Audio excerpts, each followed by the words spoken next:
Bem? Tudo ok, professor. Sim. Perfeito. Então, boa noite a todos. Eu reforço o que Igor falou, né? Agradecer a presença de todos e, claro, reforçar esse agradecimento sendo uma sexta-feira com festividades, né?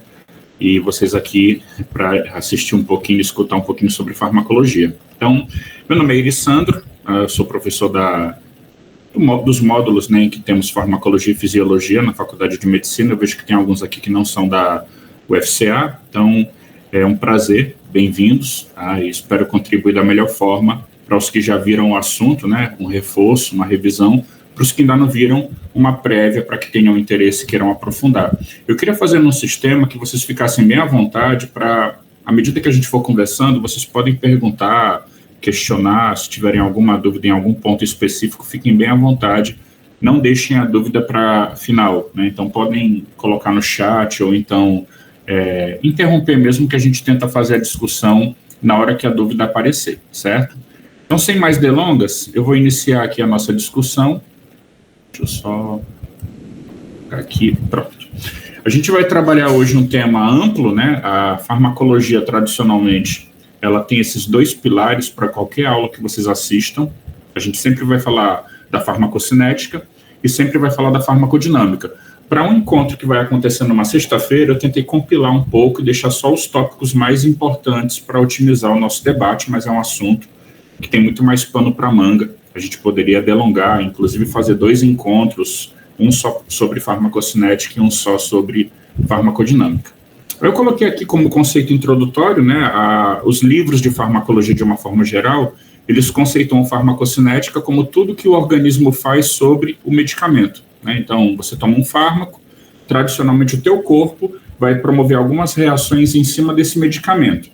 Quais são as mais estudadas? A absorção, então como é que esse medicamento vai penetrar no teu corpo, a distribuição, se o medicamento penetrou, como é que ele vai ser distribuído pelo organismo, como é que ele vai para os tecidos, enfim, se tem algum tecido que pode depositar o fármaco, como é que algumas situações patológicas podem influenciar nesse processo, tudo isso a gente aborda na distribuição.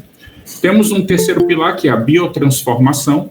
Então, quando você trabalha um medicamento, ele pode ou não ser metabolizado no corpo, e esse metabolismo entra nesse pilar chamado biotransformação. E o final de tudo, que é o processo de excretar o fármaco. Ele entrou, ele tem que sair, né? Então, que processos o organismo utiliza para eliminar o medicamento? Então, teríamos, recapitulando, absorção, distribuição, biotransformação e excreção. Esses os 4 pilares maiores da farmacocinética, que estudam o que o corpo faz sobre o fármaco, sobre o medicamento. Já a farmacodinâmica seria o que o medicamento faz no corpo, né? A grosso modo, nós estudamos na farmacodinâmica o mecanismo de ação dos medicamentos.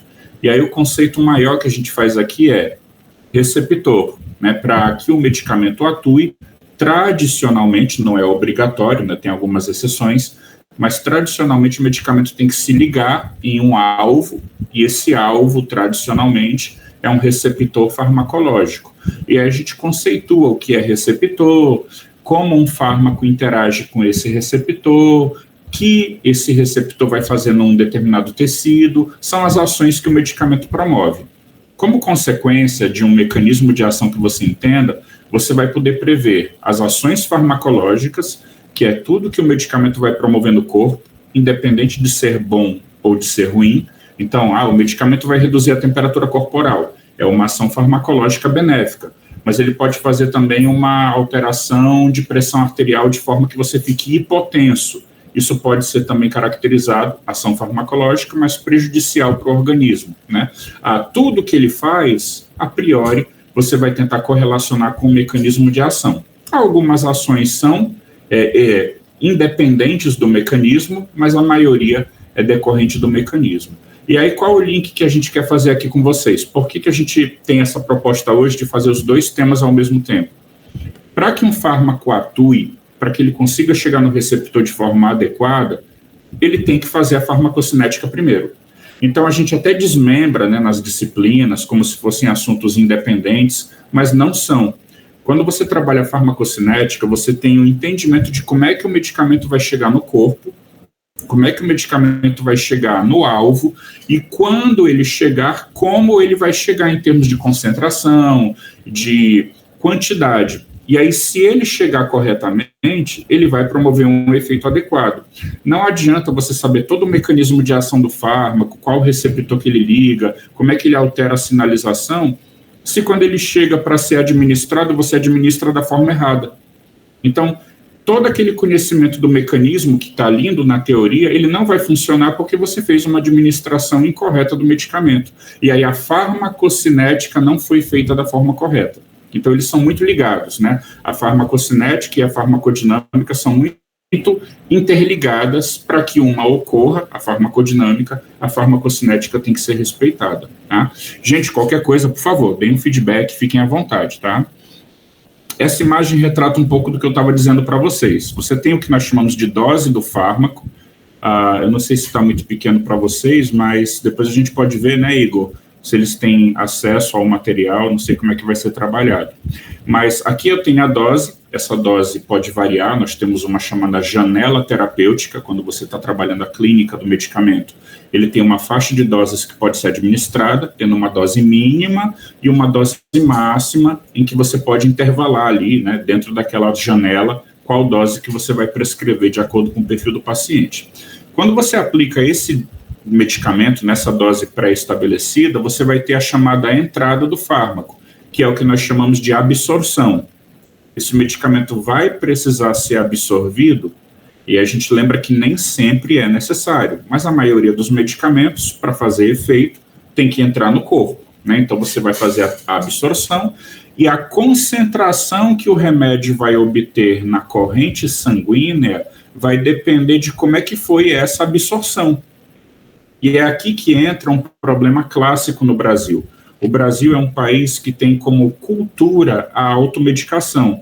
Então, é muito comum o indivíduo ter na sua casa uma farmácia caseira e ele se automedica, ou porque não tem acesso a um sistema de saúde adequado, ou porque acha que entende, sabe que aquele remédio funciona de tal jeito e sabe como é que toma, ou porque entende que para aquela condição dele não é preciso, mesmo ele tendo acesso a um sistema de saúde, ele recorrer ao mesmo, e aí ele se automedica e deixa para procurar atendimento quando for uma condição mais complicada. Enfim, é cultural. Quando você se automedica, aí a gente tem que avaliar, você está fazendo da forma correta e essa absorção vai ser adequada? Então, tem medicamentos que você tem que tomar em jejum, tem medicamento que você tem que tomar ou deveria tomar junto com alimentos, porque eles melhoram o perfil de absorção. Tem medicamento que o contrário, se você fizer com determinados alimentos, a absorção cai. E isso nem sempre é muito claro na bula, né? O paciente pode ter alguma dificuldade de entendimento da bula, ou pela letra, ou pela linguagem utilizada, enfim. O ideal é que ele tivesse uma assistência orientando como tomar, quer dizer que ele passasse por um profissional de saúde, que ele buscasse um atendimento, mas infelizmente isso nem sempre vai acontecer, e aí a gente já começa a pensar nas causas da falha terapêutica. Absorveu corretamente, o medicamento chegou no sangue como deveria chegar, é um ponto que deve ser avaliado. Mas digamos que ele chegou, ele vai se espalhar pelo corpo. E aí ele vai para o alvo, mas ele também vai para tecidos que não são alvo. Então ele vai para o sistema nervoso, vai para o tecido adiposo, vai para ossos. Algumas dessas localidades eu quero que o remédio vá, mas outras não. E nessas outras que eu não queria que ele fosse, mas ele vai mesmo assim, ele pode trazer efeitos adversos. Ou ele pode se depositar num tecido desse e acabar atrapalhando o efeito. Eu quero que vá para o cérebro e o remédio está ficando depositado na gordura. O remédio está ficando depositado no tecido ósseo. Eu estou perdendo efeito. Então é importante o entendimento da distribuição, principalmente porque quando você for prescrever, você vai pegar pacientes que têm um perfil de gordura maior e você vai pegar pacientes que têm um perfil de massa magra maior. Muda o comportamento do remédio. Alguns medicamentos gostam de gordura. Então, em um paciente obeso, eles vão ficar mais ligados nessa gordura corporal do que no alvo. Já um paciente que tem basicamente muita massa magra e pouca gordura corporal, esse remédio que não gosta de gordura ou que gosta de gordura pode ter um comportamento diferente, então tem que individualizar, né? Eu vou prescrever pelo peso 80 quilos, mas é 80 quilos de quê? O paciente tem um perfil mais de gordura ou mais massa magra? Isso vai impactar na concentração do remédio que fica livre no plasma? Pode impactar. E aí você tem que estudar qual é o perfil do remédio, se ele é mais lipossolúvel, se ele é menos lipossolúvel, se ele deposita na gordura, se ele não deposita na gordura, para que você não altere o efeito do medicamento. E esse alterar, tanto pode ser para mais como para menos. Então eu posso tanto ter uma falha terapêutica, como eu posso intoxicar, porque eu coloquei uma dose pensando num paciente que teria mais gordura, mas essa dose foi feita para um paciente que tem um perfil de gordura corporal muito baixo. Aí o remédio não tem onde se ligar em termos de gordura, ele fica no plasma, a concentração sobe. Então, tudo isso é estudado dentro desse processo chamado distribuição, tá? Durante a distribuição, o medicamento pode passear por alguns tecidos que têm perfil metabolizador. Aí a gente entra no perfil de metabolizar o fármaco, né?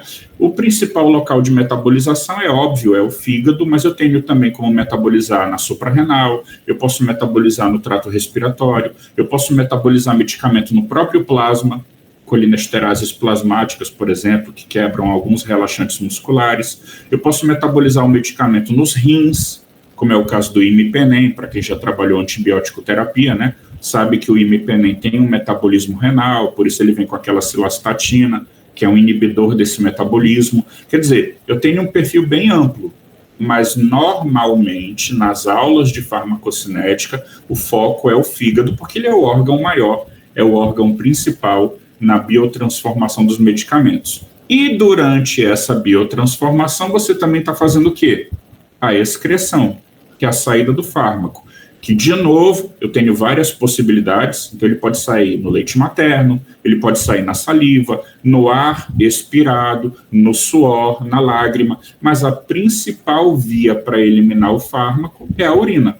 Então, tradicionalmente, os livros vão dedicar um tempo maior para explicar a função renal, como é que o rim vai processar esse medicamento, como é que esse medicamento vai sair na urina. E aí, de novo, como é que está o pH da urina, como é que está o fluxo sanguíneo renal, tudo isso vai influenciar na quantidade do medicamento que você vai jogar fora ou não. O paciente tem decaimento renal, ele tem uma insuficiência renal, mesmo que não tenha. Aí um ponto muito importante que eu vou tentar instigar vocês, né? Hoje um encontro não é muito prolongado, até por ser uma sexta-feira e os fogos estão ali troando, mas para instigar que vocês aprofundem.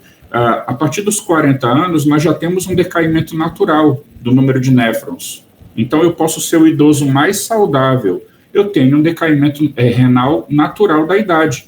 É do envelhecimento, é próprio do envelhecimento. E aí você faz paciente idoso, que tem decaimento renal e é polifarmácia. É um paciente complexo. Idoso é quem toma mais medicamento. Infelizmente, ele tem algumas doenças de base são comuns do envelhecimento, ele vai tomar um remédio para hipertensão, vai tomar um remédio para diabetes, vai tomar um remédio para osteoporose. Então, ele está fazendo polifarmácia, ele tem uma sobrecarga de medicamentos no rim, e o rim dele já é, por idade, por natureza do envelhecimento, decaído.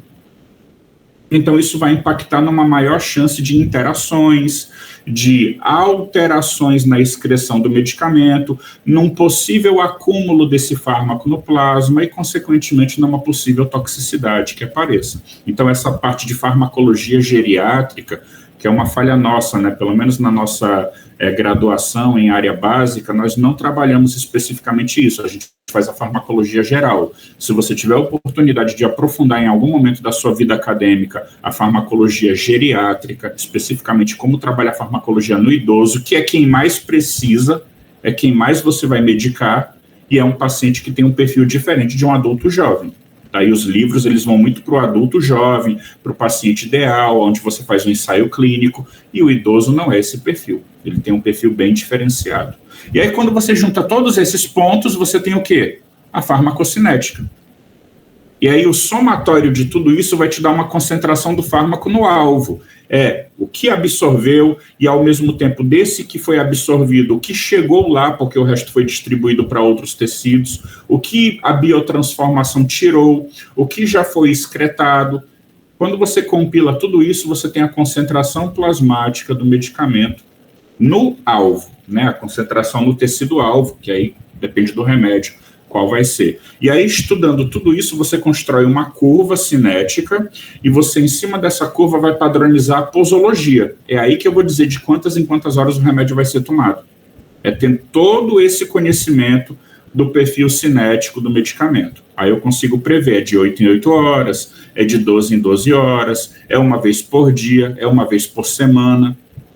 Tudo isso é avaliado dentro do que nós chamamos cinética, né, ou farmacocinética. E essa concentração chegando no alvo, ela vai fazer o quê? O efeito.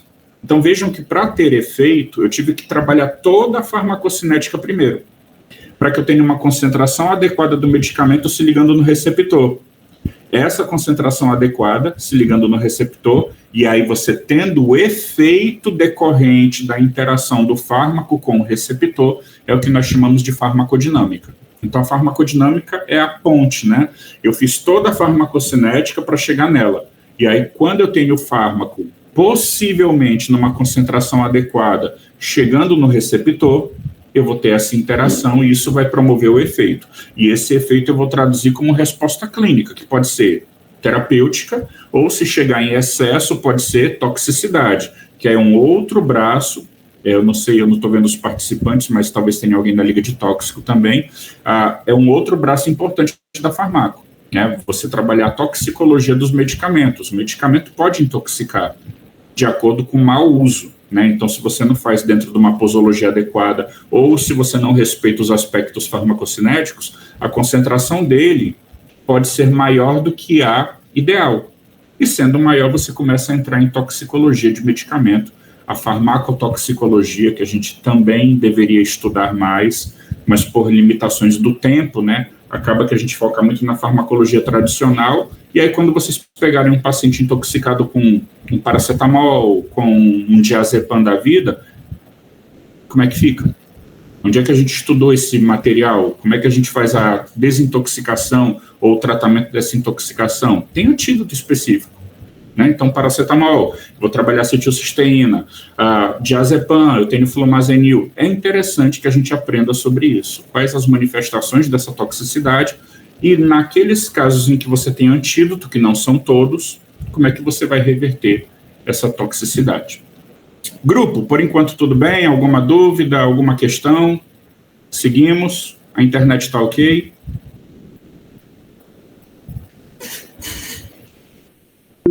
Ok. Como eu disse para vocês, né, então aqui nós temos os pilares da farmacocinética: absorção, distribuição, biotransformação e excreção. E aí o que eu proponho? A gente vai falar um pouquinho um por um, dando algumas situações, alguns exemplos, e aí vocês, por favor, fiquem bem à vontade para tirar alguma dúvida, enfim. E aí, depois desse momento cinético, a gente fala um pouquinho da farmacodinâmica e libera todo mundo para o São João, tá bom? Então, vamos falar um pouquinho de absorção. Essa imagem, ela, de novo, tenta mostrar todos os processos acontecendo concomitantemente. Então, você tem aqui, de novo, a dose que você prescreveu. Então, eu prescrevi um paracetamol 750 miligramas. 750 miligramas é a dose do medicamento que você está fazendo. Essa dose tem que ser liberada / absorvida. Aí é bom lembrar o seguinte: quando você faz um medicamento por via oral, esse medicamento ele vem, pode ser um comprimido, pode ser uma pílula, pode ser uma drágia. De novo, é uma falha nossa nas disciplinas de farmacologia de uma maneira geral, a gente não dá uma atenção devida à forma farmacêutica. O comprimido tem um tipo de liberação, a drágia tem outra.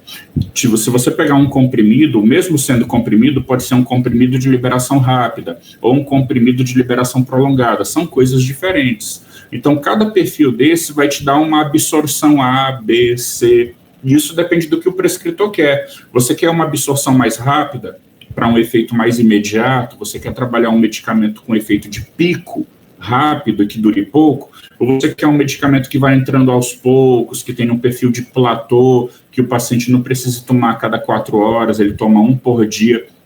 Em parte, isso pode ser trabalhado com a forma farmacêutica. Tá? Então, quando você vai compor o comprimido, ou a drágia, ou a cápsula, ou o que for, você tem um objetivo, que pode ser absorver mais rápido, absorver mais lento, proteger o remédio do estômago, ele não pode ter contato com ácido, então ele só vai abrir no intestino, ou ele já libera no estômago e não tem problema porque é ácido resistente. Eu tenho que saber, não eu, prescritor, mas quem está desenvolvendo o medicamento. Depois que ele foi desenvolvido, aí o prescritor tem que saber essa característica geral. O medicamento é ácido sensível?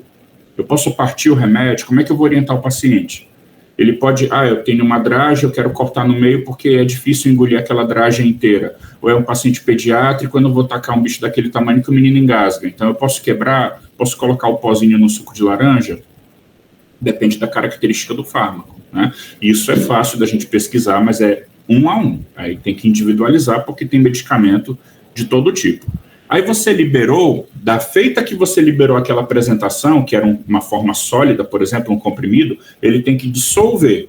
Aí quando ele dissolve, ele libera o princípio ativo, porque ele tem um monte de coisa, né? Você pega um comprimido, tem os recipientes, que são substâncias que não fazem efeito farmacológico, mas dão cor, dão sabor, dão forma, enfim, elas permitem que o fármaco exista na forma de comprimido, ou de drágia, ou o que for.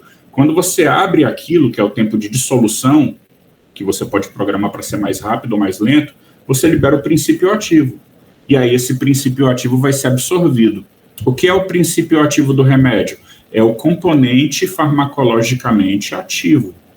Então eu estou tomando, vamos fazer um nome fantasia, um Tilenol da vida.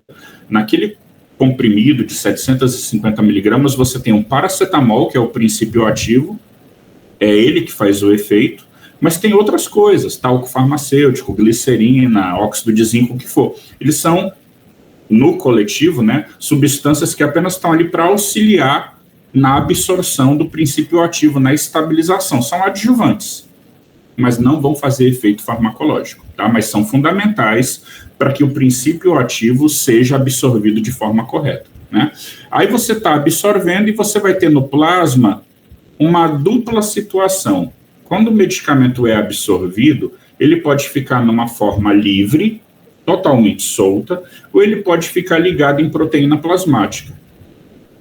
Aí, durante o processo da distribuição, quando um remédio está ligado na proteína plasmática, a proteína plasmática tem essa função de transportar o remédio do local em que ele foi absorvido aqui, estômago, intestino, ou se você aplicou tópico, via derme, o que for. A proteína plasmática abraça esse remédio e leva ele do local em que ele foi absorvido até os tecidos alvo ou não alvo. Ele poderia ir sozinho na forma livre? Depende do remédio. Se o remédio for lipossolúvel, ele vai precisar da proteína para ser transportado. Agora, se for um remédio hidrossolúvel, se ele gosta de água, aí ele vai boiando. E aí, tradicionalmente, nós temos um equilíbrio, um percentual do remédio que fica ligado na proteína e um percentual que fica livre. Mas a gente melhora um pouquinho quando chegar no tópico distribuição. E aí, depois que esse medicamento absorveu e está se espalhando, olha para onde ele está indo. O local onde ele vai fazer o efeito, que é o local de ação terapêutica, vai para tecidos que não são local de ação, muito pelo contrário, é um tecido depósito. O remédio vai, liga lá e fica lá, sem fazer nada, grudado. E depois de um tempo ele se solta para poder se espalhar pelo corpo todo. Vai para órgãos metabolizadores, como por exemplo o fígado, e no final do processo ele vai para onde? Excreção, que tradicionalmente é renal, a gente usa muito o termo depuração, né?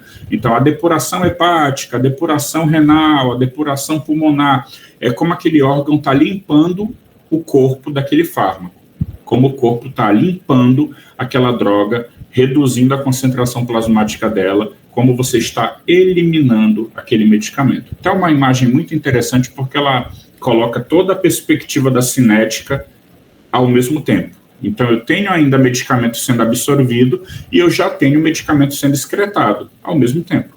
O remédio ele pode demorar um tempinho para absorver, ele não absorve todo de uma vez. Então, ainda tem moléculas entrando no corpo e já tem moléculas saindo. Isso pode acontecer, né? Bom, e aí entramos no primeiro tópico da cinética especificamente, que é a absorção. E aí tem aquele conceito geral, né? Passagem das moléculas do fármaco, do meio externo, que é onde você aplicou. Então, por exemplo, eu apliquei sublingual. Então, é passagem da via sublingual, né, pela mucosa, obviamente, ele vai ter que atravessar membranas para fazer isso. Então, ele vai passar do local em que você aplicou para a corrente sanguínea.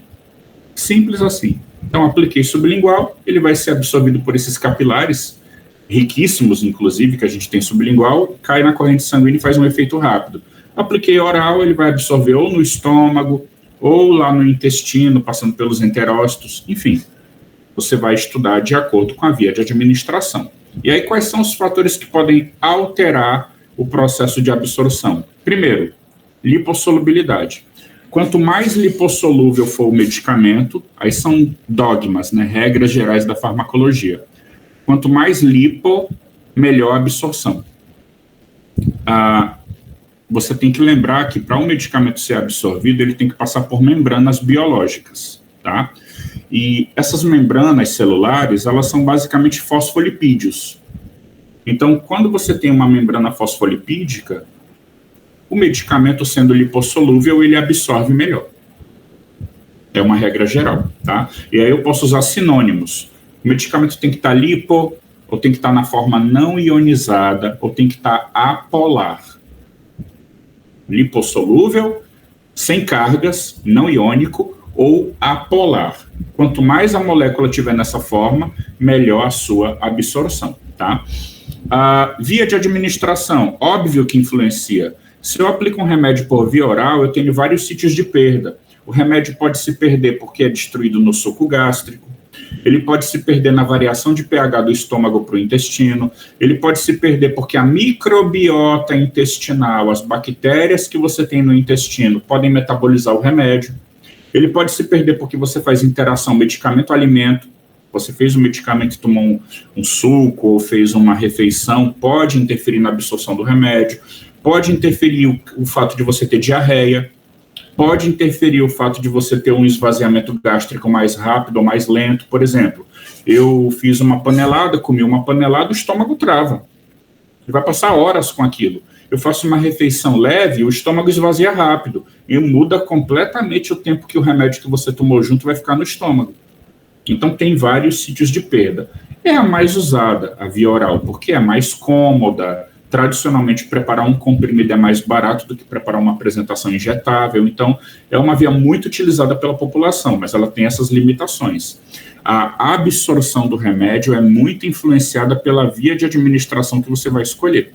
Aí é interessante que a gente tenha um momento para poder aprofundar essas vias. Uma sublingual, que absorve muito rápido, é interessante para emergências, né, um pico hipertensivo, uma crise muito forte de enxaqueca. Uma via oral já absorve mais lento, não quer dizer que todo remédio que você aplica oral vai absorver ruim. Tem remédio que absorve por via oral praticamente 100%. Por exemplo, eu vou colocar aqui no chat, tá? Eu não sei se todos já fizeram antibiótico, mas esse medicamento, doxiciclina, ele é um antimicrobiano, né? É um medicamento do grupo das tetraciclinas. A doxi é um medicamento que a gente usa para infecções tradicionalmente ligadas a bactérias atípicas, então você pode trabalhar Rickettsia, Mycoplasma, DSTs, né? Doenças sexualmente transmissíveis, clamídia, a doxiciclina trata. E a doxi é oral e a biodisponibilidade, quer dizer, você pega a dose que você administrou e vê quantos % dessa dose chegaram no sangue. Nós chamamos isso de biodisponibilidade, né? A fração percentual de uma dose aplicada que chega na corrente sanguínea.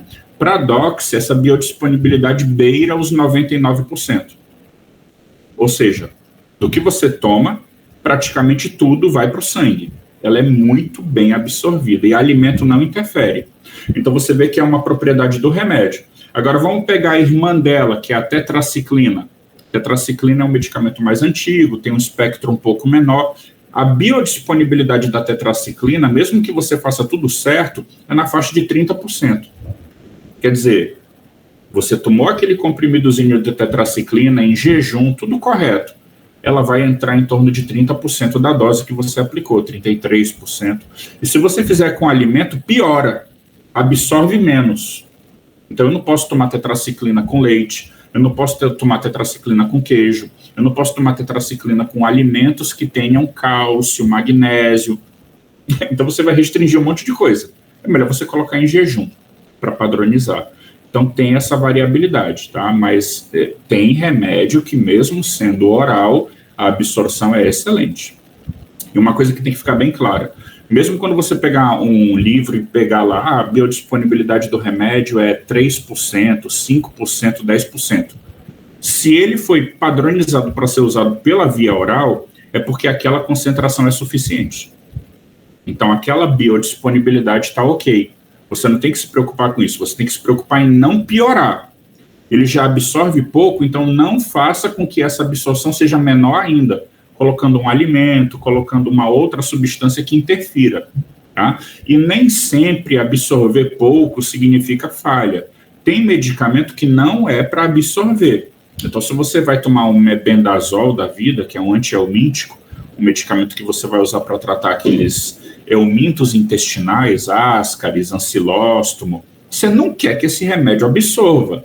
Quando você tomar o seu mebendazol por via oral, a biodisponibilidade dele, o que vai entrar no corpo, é pouco, 4%, e é para ser assim.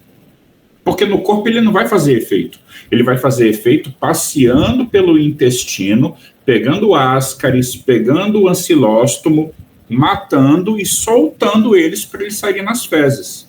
Esse tipo de remédio não é para entrar no corpo. Então ele vai tratar o quê? É como se fosse tópico, né? Você ingeriu por via oral, ele vai tratar os helmintos intestinais e sai. Ah, mas eu não sei por que eu fiz um mebendazol e comi um McLanche, um hambúrguer bem gorduroso. A gordura, ela aumenta em até 5 vezes a absorção do mebendazol. Aí o que você fez? Tirou o remédio do verme, era para ir para o verme, tá, ainda é para ti. Está absorvendo, então o helminto não vai receber a droga como deveria receber, o medicamento vai para o teu sangue e vai aumentar a toxicidade, porque você administrou de forma incorreta. Então não é para fazer dieta gordurosa junto com o mebendazol. O mebendazol é jejum ou dieta não gordurosa, no máximo, para que ele vá realmente para o helminto. Então, gente, tem todas essas possibilidades. Você pode querer aumentar a absorção de um remédio em algumas situações? Pode.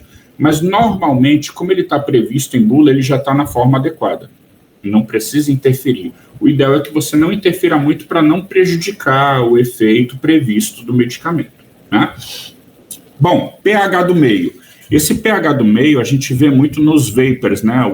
Tá na moda agora os estudos sobre o pessoal que está fazendo aqueles pendrives com nicotina para dependência. Aquilo é um criador de dependência, é um dispositivo que você libera nicotina, vai para o trato respiratório, é muito lipossolúvel, vai para o cérebro e vicia muito fácil. E não sei por que ele parece ter uma aura de ser mais seguro do que o cigarro fumado. Não é. A nicotina é super tóxica, é uma droga de abuso, tanto é que é droga de abuso, né?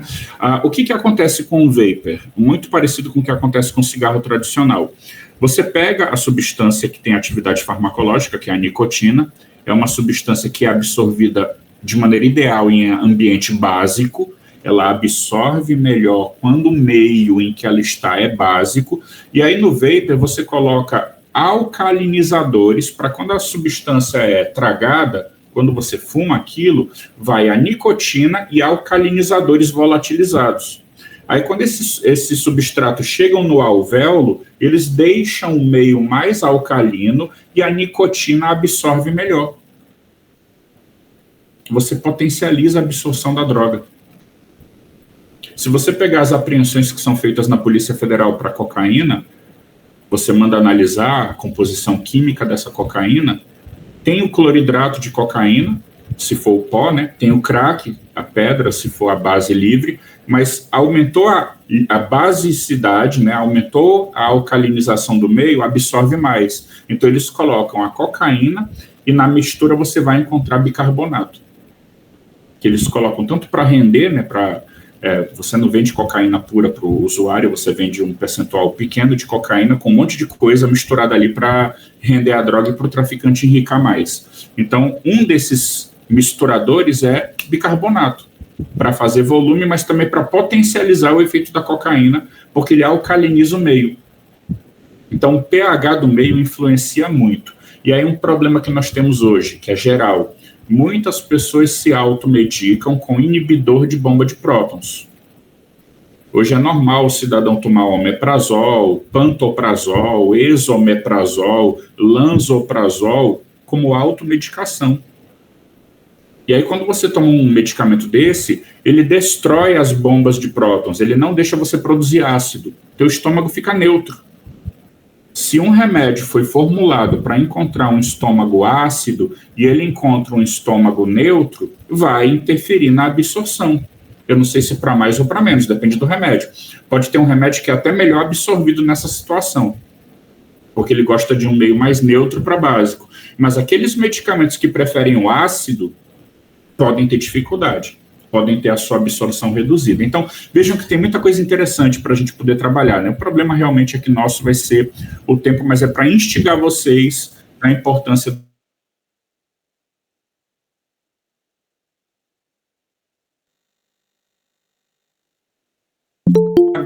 nada comprovado em relação a isso. Então, tem aqueles... são causos, né, que o pessoal começa a levantar de que os inibidores da bomba de prótons cronicamente reduziriam a absorção de alguns micronutrientes essenciais para o desenvolvimento adequado do sistema nervoso central, e isso no longo prazo traria um risco de demência. Comprovadamente até hoje não. O que a gente sabe é que sim, o IBP, né, o inibidor da bomba de prótons, ele pode reduzir a absorção de algumas substâncias e que no crônico a carência dessa substância pode trazer algum problema. Por exemplo, cálcio é um que cai. Então a gente já tem essa correlação bem reforçada em relação a uso de IBP e osteoporose. Aí isso é validado em estudos de meta-análise. Mas demência... tem um trabalho aqui, um trabalho acolá, mas quando você vai olhar a metodologia, ela é falha. É outra coisa que é bem importante que eu vou reforçar com vocês aqui, tá? Foge um pouco do momento, mas é legal.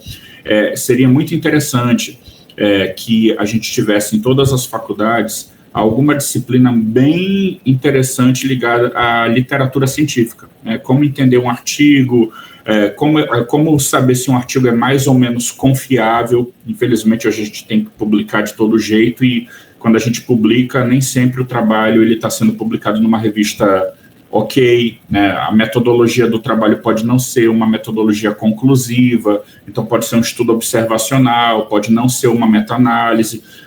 Existem degraus na literatura científica, a gente tem que ter muito cuidado em qual literatura a gente vai se basear para determinar se uma possível situação ocorre ou não. Eu não estou dizendo que não vai acontecer nunca, tá? Pode ser que amanhã publiquem um estudo multicêntrico dizendo que dá demência, e aí a gente atualiza as aulas, mas por enquanto, os poucos artigos que falam sobre isso têm metodologias questionáveis, e por isso a gente não entende ainda como um problema comprovado, né? Por enquanto seria naquela situação de quase uma fake news, né? Não sei se é o termo adequado para isso, mas precisaria de mais estudos para correlacionar melhor essa possível relação. Tudo bem? Bom, pK do fármaco estava dentro disso que eu estava explicando até agora, tá? O pK é uma propriedade do remédio que vai dizer se ele vai preferir o ambiente básico ou o ambiente ácido para ser absorvido. A gente não vai ter aqui uma lousa para explicar bonitinho para vocês, então eu vou dar só uma regra geral, tá? O pKa é um número que você atribui a uma molécula. Por exemplo, o ácido acetilsalicílico tem um pKa de 3. 3, 2, alguma coisa, 3. Quando você tem um remédio com um valor de pKa baixo, 2, 3, o que significa isso na prática? Para o nosso conteúdo de hoje. Ele é melhor absorvido em ambiente ácido. É só a regra, é o que dá para fazer numa sexta-feira à noite de forma remota. Então, pKa baixo é melhor absorvido em ambiente ácido. Se o remédio tiver um pKa mais alto, por exemplo, um pKa de 12, 11, um valor elevado, pKa alto é melhor absorvido em ambiente básico. É essa a regra. Tá? Então, por exemplo, a nicotina tem um pKa alto, então ela prefere absorver em ambiente básico. Já o álcool, ele tem um pKa baixo, então ele prefere absorver em ambiente ácido. Né? Você toma álcool, alguns vão daqui a pouco ter contato, né, nas festividades. Se o estômago estiver vazio, ele absorve muito rápido, porque ele gosta de ambiente ácido para entrar e ele pega mais rápido o efeito. Por isso que é bom você forrar primeiro, né, comer alguma coisinha para só então começar a consumir alguma quantidade de álcool, tá bom? Bom, eu coloquei aqui um slide com 2 vias, pelo menos, de administração para dizer alguns prós e contras, né? Volto a dizer, a nossa limitação do tempo não deixa que a gente aprofunde melhor, mas é mais para instigar mesmo. Então, por exemplo, para a via oral, que tem muito a ver com esse quesito da absorção, ela é cômoda, é a mais utilizada justamente por ser muito cômoda, mas, infelizmente, tem vários sítios de perda, então é interessante que seja bem orientado o uso. Eu já vi, por exemplo, o paciente pegar a suspensão de amox, que tem um pozinho embaixo, tem um sobrenadante, e ele tomar só o sobrenadante, não agitar antes de tomar. Mas ele tem a obrigação de saber que tem que agitar? Ah, mas isso é óbvio. O que é óbvio para você pode não ser óbvio para todo mundo. Então é sempre interessante, por mais que pareça uma coisa muito básica, que seja orientado. Você vai partir o comprimido ou não vai partir? Você vai fazer em jejum ou vai fazer com alimento? Você tem que agitar antes de tomar ou não precisa agitar? Tem que ser falado. O paciente tem que entender como tomar o remédio para que o efeito aconteça como previsto e você reduza, pelo menos, a chance desses sítios de perda, né? Elevado metabolismo de primeira passagem. Metabolismo de primeira passagem, o metabolismo que o fármaco sofre antes de chegar na circulação.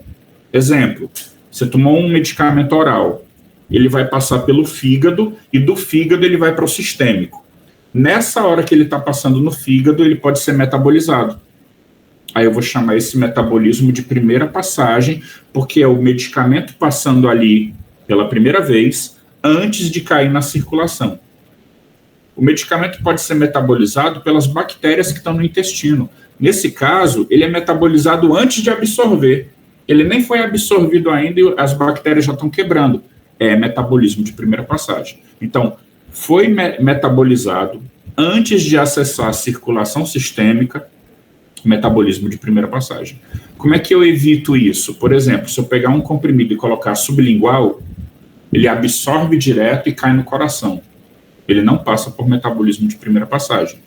Então, alguns medicamentos que a gente faz sublingual, para ter um efeito muito rápido, eles têm um efeito rápido e ainda escapam desse primeiro metabolismo. Claro, ele vai absorver, vai para o coração, depois ele vai para o fígado. Mas aí já não é mais metabolismo de primeira passagem, porque ele já fez efeito, ele já caiu na corrente sanguínea e só depois que ele chegou para ser metabolizado, tá bom? Então, a via oral é uma das mais problemáticas nesse quesito de primeira passagem de metabolismo, né? Tem muita interação, porque a maioria dos medicamentos é dada por via oral, e quando eu falo interação medicamentosa, é medicamento, medicamento, medicamento, alimento. Ok? É tudo dentro do mesmo teto, né? Tem a microbiota, que eu já citei, que pode influenciar no efeito de alguns medicamentos, e tem o possível maior problema hepático. Quando você faz um remédio por via oral, ele passa mais no fígado. Isso é classicamente uma referência para os anticoncepcionais. Quando você faz anticoncepcional oral, ele passa muito mais pelo fígado do que um anticoncepcional injetável. E qual é a diferença? O anticoncepcional, quando ele passa no fígado, ele induz uma síntese de proteínas de coagulabilidade. É um dos principais problemas do contraceptivo oral, é o aumento do risco de tromboembolismo. E isso está muito ligado a essa maior passagem hepática. Aí vocês vejam que quando você está avaliando farmacocinética, você não vê só a farmacocinética em si. Você vê alguns problemas que podem ser aumentados ou reduzidos. Exemplo, se eu trocar o contraceptivo oral por uma apresentação que eu implanto e vai liberando aos poucos, para o fígado é mais seguro. Porque ele vai passar menos pelo fígado.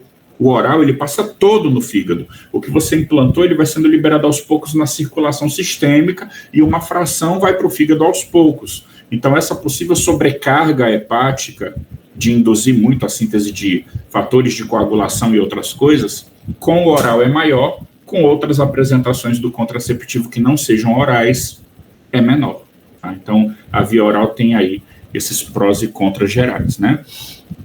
Já a endovenosa, que é o oposto, né? Eu coloquei uma via enteral, que você não fura, estou colocando agora uma via parenteral que você tem que furar o cidadão para aplicar o medicamento. Na endovenosa, por exemplo, você nem absorve, ela nem está nesse primeiro pilar da farmacocinética. Você já aplicou direto na corrente sanguínea, você usou uma seringa acoplada a uma agulha, injetou corretamente o fármaco, ele já está no sangue. Então, não tem absorção. A biodisponibilidade é 100%, é conceito. 100% do remédio vai estar no sangue, porque você aplicou lá. Né? Com isso, o efeito é imediato. Por isso que é excelente para pacientes hospitalizados, onde você quer uma ação mais forte do medicamento, uma concentração maior, um efeito mais imediato. Né?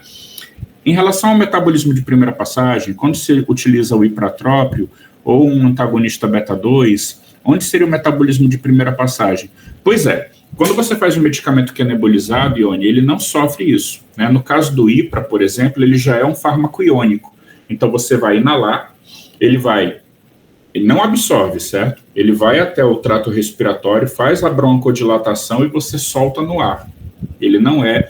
Agora, tem uma pequena fração, isso varia um pouquinho de paciente para paciente, mas tem uma fração que é deglutida. Então, você está nebulizando o medicamento, ele vai para o trato respiratório, mas não 100%. Tem uma fração dele que você engole. Mas no caso do IPRA, como ele tem carga, mesmo essa fração que foi para oral, ela não é absorvida, ela passa direto. Agora, no caso de um beta-2, um salbutamol, um formoterol, você inalou, tá? Absorve. E o que você não inalou, que você deglutiu, que você vai jogar no intestino, vai absorver também. Aí, essa fração que absorve, via intestinal, ela sofre metabolismo de primeira passagem. Porque ela não foi para o trato respiratório, ela foi para o oral e absorveu passando pelo fígado. Agora, a que você jogou no trato respiratório, ela faz o efeito e depois é absorvida. Aí eu já não chamaria de metabolismo de primeira passagem. Ela vai cair na circulação e vai chegar no fígado e o fígado vai metabolizar. Mas depois de ter feito efeito. Né? Então, teriam duas possibilidades aí. O que foi para o trato respiratório faz efeito primeiro, só depois vai para o fígado. Não é metabolismo de primeira passagem. O que você deglutiu, quando você estava nebulizando, que foi via oral, essa sim, vai passar primeiro no fígado para depois chegar no sangue, aí tem o metabolismo de primeira passagem hepático. Tudo bem? Ione, muitas medicações não têm, na realidade, esse metabolismo de primeira passagem, né? É mais aquela questão de quando está sendo administrado por via oral e passar primeiro no fígado, isso não é um padrão. Muitos, eles só são metabolizados depois mesmo de terem feito o seu efeito, né? Bom, por que a gente coloca que é irreversível? Quando você aplica um remédio por via oral, se você se enganou ou aplicou mais do que deveria, aconteceu algum erro, você tem um tempo ainda para induzir vômito, para fazer uma lavagem gástrica, para tentar impedir que o remédio absorva. Você tem um delay ali. Quando você faz endovenoso, você não tem margem para falha. Aplicou, aplicou. Então, a gente coloca o irreversibilidade nesse conceito, né? Você aplicou endovenoso, o medicamento não volta. Ele já está no sangue. E aí, se você errou, torcer para ter algum antídoto, né? Se não tiver, o paciente vai sofrer as consequências. Em relação aos anticoncepcionais, só o injetável não tem risco de tromboembolismo? Não é que não tenha. Todo o contraceptivo, se ele tiver estrogênio, o estrogênio aumenta a produção de fatores de coagulação. É normal. O que a gente colocou aqui é que quando ele passa pela via oral, essa indução é maior, porque o medicamento passa todo pelo fígado antes de chegar na corrente sanguínea. Com o injetável, ele também vai passar pelo fígado, mas menos. Então, ele vai induzir menos, mas todos induzem. Agora, que fique muito claro, né? A gente fala de uma forma assim, tromboembolismo, o contraceptivo é extremamente seguro. Então, esse aumento do risco do tromboembolismo é um aumento que, dentro dos benefícios do medicamento, ele é considerado baixo. Se você não tem fatores de risco para alterações tromboembólicas, você vai tomar sem problema nenhum. Se você engravidar, você tem aumento de risco de tromboembolismo. Quer dizer, e nem por isso você vai deixar de gerar os descendentes dos boletos. Então, não tem problema, tá? É bem tranquilo, é só mais um detalhe para quem tem fatores outros de risco, e aí você teria que ter cuidado com isso. Em relação ao DIU, aí tem vários, né? Tem alguns que são hormonais, e aí a tendência é que seja ainda mais seguro, porque você coloca uma concentração muito pequena para liberação local. E tradicionalmente é uma progestina, é uma progesterona, então a segurança é muito maior. Lembrando que também tem aqueles que são com cobre, enfim, tem uns que nem hormônio tem. Mas se for um DIU hormonal, né, com composição de liberação hormonal, é muito seguro porque ele vai liberar localmente. Então, o que vai para o fígado, se é que vai alguma coisa, é muito pouco. Então, é tudo questão de quantitativo. Oral é porque tudo que você ingeriu obrigatoriamente vai passar primeiro no fígado. Injetável já se espalha mais, o que vai para o fígado num curto prazo é menos, e no caso do DIU menos ainda. Mas, volto a dizer, isso vai impactar na escolha do contraceptivo para quem tem fator de risco, talvez. Mas qual é o perfil do contraceptivo? É uma mulher jovem.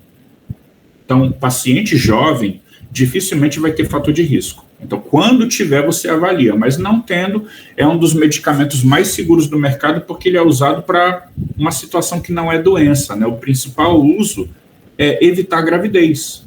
Não é um tratamento de uma condição clínica. Então, o rigor no uso do contraceptivo é até maior do que outros medicamentos, né? Pela questão da segurança mesmo, tá? Então, muito seguro. Às vezes a gente fala assim, tromboembolismo choca um pouquinho, mas é extremamente seguro. Bom, outros problemas da endovenosa, risco de infecções, porque você está furando o paciente, então tem um acesso, tem uma porta de entrada, claro, daí a necessidade de ser aplicado por um profissional habilitado, esterilizar a região, etc, etc, tem que ser ampola, a gente não pode fazer o que a gente vê vez por outra, eu via, né, em hospital universitário, mas era anos 90, isso não existe mais, de se quebrar uma ampola, aspirar o conteúdo e botar um esparadrapo no que sobrou e colocar na geladeira em pé, para depois você tirar o esparadrapo e sugar o resto. Isso não existe, né? Mas eu cheguei a ver. Mas claro que isso era um passado sombrio, ninguém faz isso hoje em dia. Então você não usou o conteúdo todo da ampola, descarta. Não vai ficar botando esparadrapo para aspirar no futuro e reutilizar esse medicamento. Vantagem, elevada biodisponibilidade, né? 100%, a não ser que você aplique de forma incorreta, tá? Em relação à distribuição, o medicamento absorveu, deu certo. E agora, como é que ele se espalha no corpo? Muito fácil. Ou ele vai livre, ou ele vai ligado em alguma proteína plasmática. Pode ser albumina, pode ser alfa-glicoproteína ácida, aí depende da característica do medicamento. Mas a maioria usa a albumina. Gente, muito simples. Quando é que o remédio vai precisar da albumina? Quando ele for lipo. Se ele for lipossolúvel, ele não gosta de gordura. Perdão, se ele for lipo, ele gosta de gordura, ele não gosta do sangue. Então, se ele não gosta do sangue, que é água, ele tem que ter um carreador. Então, medicamentos lipo, eles preferem ficar na proteína plasmática, que vai levar o fármaco até o alvo. Aí, quando chegar no alvo, o medicamento solta da proteína plasmática e vai para o alvo, para o receptor. É simples assim, tá? Todo medicamento usa proteína plasmática? A maioria. Mas eu vou dar um exemplo aqui de um grupo. De novo, estou cutucando muito antibiótico, porque é um tema bem legal, e a gente vai combinar, né, Igor, de ser o nosso próximo tema de debate, né? Antibiótico terapia é bem interessante. Tem um grupo chamado aminoglicosideus. Aí eu vou colocar um representante aqui, amicacina e gentamicina. Gentamicina. Esses aí são antibióticos muito bons para bactérias gram-negativas, né? Eles tratam infecções graves, são medicamentos de uso hospitalar. Quando você faz um aminoglicosídeo, uma amicacina da vida, ela é carga. Esses medicamentos são cátions, eles têm cargas. A amica não usa proteína plasmática. A genta não usa proteína plasmática. Por que não usa? Porque eles são cargas. Como eles são medicamentos com carga, eles são o quê? Polares. Eles gostam de água. Então, para que ele vai usar proteína plasmática? Não precisa. Ele vai boiando no próprio sangue. Agora, se eu tenho um remédio que tem um perfil gorduroso maior, ele já não é tão afim de água e a proteína plasmática vai ter que levar. E aí, nesse momento, uma condição bem interessante para vocês, tá? Quando o remédio está ligado na proteína plasmática, ele não faz nada. Ele não tem efeito, ele não é metabolizado, ele não é excretado, ele simplesmente é transportado, distribuído pelo corpo. Mas ele não faz efeito. Quem faz efeito é sempre a forma livre, é a que está solta. Então, se você pegar uma bula ou um livro de farmácia e lá tiver escrito 98% do medicamento fica ligado na proteína plasmática, 2% fica livre. São esses dois que fazem efeito. Aí como é que funciona? Esses 2% vão fazer efeito, vão ser metabolizados e vão embora. Na hora que eles forem embora, a proteína plasmática libera mais 2%. Aí, de novo, faz efeito, é metabolizado e é jogado fora. Aí a proteína plasmática libera mais 2%, até que você libere tudo. Isso demora. Aí eu volto para o anticoncepcional. O anticoncepcional tem esse perfil. Ele fica 90 e tantos % na proteína plasmática. Então a proteína vai soltando aos poucos. É por isso que você toma 1 por dia. Porque a proteína guarda o remédio e ele vai liberando aos poucos. E exatamente, Ana Carolina, você vai prolongar o efeito do medicamento. Claro que depende do quão ligado ele fica, né?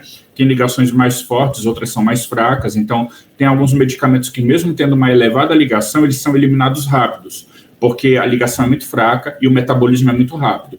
Mas, de uma forma geral, você pode considerar a proteína plasmática tecido depósito. Ou seja, ela deposita o remédio e fica soltando aos poucos para que ele vá fazendo efeito aos poucos. Isso prolonga o efeito do remédio. Esses 2 antibióticos que eu coloquei aí para vocês no exemplo, qual é o problema deles? Eles são eliminados muito rápido do corpo. Eles duram um pouquinho, em torno de 2, 3 horas, porque não se ligam na PP. Eles vão direto para a bactéria, matam, ficam livres, e aí você solta, e quando solta eles já estão na urina. Então, são medicamentos que são eliminados muito rapidamente, tá? Pois é, Leonardo, o problema é esse. Se o medicamento tem uma ligação elevada na proteína plasmática e o paciente tem uma doença qualquer, uma desnutrição, alguma condição em que a albumina está baixa, se esse remédio precisa da albumina e ela está reduzida e você não ajustou a dose, ou seja, nunca vai acontecer isso porque você sempre vai ajustar, você não ajustou e vai intoxicar. Porque quem faz efeito é a fração livre. Se você está com um aumento de fração livre, intoxica. Intoxicar não é quando você toma uma dose muito alta, não. Não é só isso. Eu posso intoxicar com dose terapêutica. Apenas eu alterando algum parâmetro cinético, como nesse caso que você deu. Eu dei a dose correta, a priori, mas a proteína plasmática estava baixa e era um remédio que ligava muito na PP, intoxica. Então tem que ajustar a proteína plasmática. A gente tem no hospital as albuminas, né, para aplicação, o frascão de albumina para repor. E você ajusta a dose enquanto a albumina não está normalizada. Tem que fazer para aqueles medicamentos que usam muito. O que a gente chama de usar muito? Ligação acima de 90%. Se eu tenho um remédio que liga 40%, 50%, não vai fazer diferença. Mesmo que a proteína plasmática oscile, é tranquilo. Agora, para esses que ligam acima de 90%, você tem que ter um cuidado. Principalmente em ambiente hospitalar, né? Em relação aos profármacos, pode acontecer essa ligação também? Pode, viu, Ione? É a mesma coisa. Depende da molécula, independente dela ser fármaco ou profármaco. Ela, tendo uma lipossolubilidade, ela fica na albumina, e aí, nesse caso, ela não está sendo ativada, ela continua sendo um profármaco. Ela só vai se tornar fármaco na hora que ela passar por um processo de metabolismo, que não é na proteína plasmática. Então, quando ela passar pelo fígado, ou quando ela chegar num ambiente ácido, que é o caso do omeprazol, né, que é ativado lá no canalículo, tirando isso, ela está sendo apenas transportada como qualquer outro medicamento, né? Isso, perfeito. Todas essas condições em que você tem decaimento hepático, elas podem alterar a PP, né, a proteína plasmática, e aí para esses medicamentos que têm uma ligação elevada, é muito interessante uma atenção para que você não intoxique o paciente, né? Perfeito. Bom, o que é um tecido depósito? Desculpa, tá, gente, eu estou prolongando um pouquinho, mas a gente não vai delongar muito, não. Vamos já comer o nosso ritual aí do São João. Quando você tem um tecido depósito, você tem um tecido que não é o alvo do remédio, e o remédio, por algum motivo, foi para lá e grudou. Que motivo é esse? Normalmente, lipossolubilidade. Então, fica no exemplo do adiposo, que é o mais clássico. Você dá um remédio que o alvo é o sistema nervoso central, é o alvo. Mas o remédio é muito lipossolúvel, o paciente obeso, em vez do remédio ir para o cérebro, ele vai para a gordura. E prega lá, ele fica impregnado e de lá ele vai sendo liberado muito lentamente. Então, problema, porque vai prolongar o efeito do remédio, ele não vai sair na velocidade que deveria, porque ele fica grudado na gordura do corpo, e a concentração que vai para o alvo é menor, porque em vez dele ir para o alvo, ele foi para a gordura corporal. Então, se a gente pudesse dar um exemplo aqui, tecido adiposo, anestésico inalatório. Você vai fazer anestesia inalatória, alotano, enflurano, isoflurano, servoflurano. Esses anestésicos amam gordura. Então, no paciente obeso, entre ir para o cérebro e ir para a gordura, eles vão para a gordura. Aí é um problema para anestesiar. Ósseo, a mesma coisa, tem medicamento que vai para lá. Exemplo, tetraciclina. A tetraciclina gosta muito de ossos em desenvolvimento. Você não pode prescrever para criança. É contraindicado, porque ela vai depositar na estrutura do osso. Além de não ir para a bactéria, ainda altera o desenvolvimento ósseo. E a própria proteína plasmática, que muitos medicamentos ficam ali ligados um tempo, ela também é considerada, como vocês até colocaram no chat, né? Ela também é considerada um tecido depósito, tá? Só que esse é mais usado. O gorduroso e o ósseo a gente normalmente não quer. A gente tende a evitar, porque pode interferir muito com o efeito do remédio. Bom, e aí tem um tutorialzinho para vocês. Alguns medicamentos preferem a albumina, outros preferem a alfa-glicoproteína. Aí não é tão momento disso, mas fica aí o tutorial para vocês consultarem depois, tá? Em relação à distribuição, tudo ok? Alguma dúvida? Show de bola. Vamos continuando e qualquer coisa vocês falem, tá? Vamos finalizando já a parte da farmacocinética, aí a gente faz um pouquinho de farmacodinâmica. Não vou delongar muito, não. Em relação à biotransformação, alguns conceitos. Primeiro, o que é biotransformação? É um metabolismo que o medicamento sofre em vivo. Ele é metabolizado em vivo. Então, pode ser pela microbiota intestinal, pode ser pelo fígado, pode ser pelo rim, pela suprarrenal, à vontade. A grande maioria dos medicamentos é metabolizada onde? No fígado. E aí essa imagem é muito didática, porque ela mostra todas as possibilidades. Quando você tem um fármaco, o fármaco é uma substância já ativa, tá? Quando ele é metabolizado, podem acontecer duas coisas. A primeira, o metabólito, ele não tem efeito, ou, segundo, o metabólito tem efeito.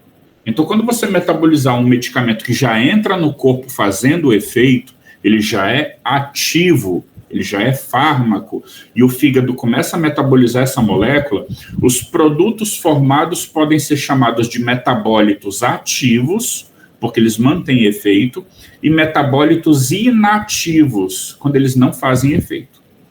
Então, nem todo metabolismo acaba com o efeito do remédio. Tem medicamento que, quando metabolizado, o metabólito continua fazendo o efeito. Essa é a primeira possibilidade. Um fármaco já ativo, você metabolizou, ele formou produtos ativos ou inativos, são metabólitos. Segunda possibilidade, o Ione colocou até no chat, né, a pergunta sobre profármaco. Profármaco é aquele remédio que você ingere numa forma inativa e ele tem que ser metabolizado em vivo para virar um remédio de verdade. Ele tem que ser ativado em vivo. É o tal do profármaco. Quando é um profármaco que está sofrendo metabolismo, ele está sendo ativado, o profármaco. Então, um exemplo de profármaco é enalapril.